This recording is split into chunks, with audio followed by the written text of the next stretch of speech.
ইউটিউবের ভাই বোন বন্ধুগণ আসসালামু আলাইকুম। আপনারা ইতিমধ্যে অবগত হয়েছেন যে রাশিয়া ইউক্রেন যুদ্ধ প্রায় 3 বছর ধরে চলতেছে।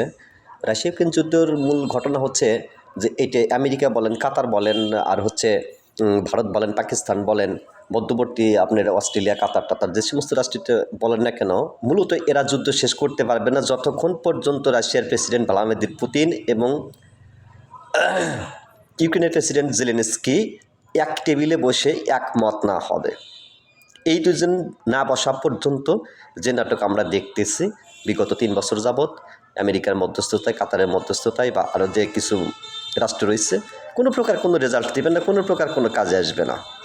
কারণ কি, মধ্যস্থতাকারী রাষ্ট্রগুলি চায় না যে যুদ্ধ বন্ধ হোক। তারা চায় তারা মাঝখান থেকে একটা মোরালের পার্ট নিক এবং যুদ্ধটা যাতে শর্ট টাইম থেকে এর লংজিভিটি বাড়ে।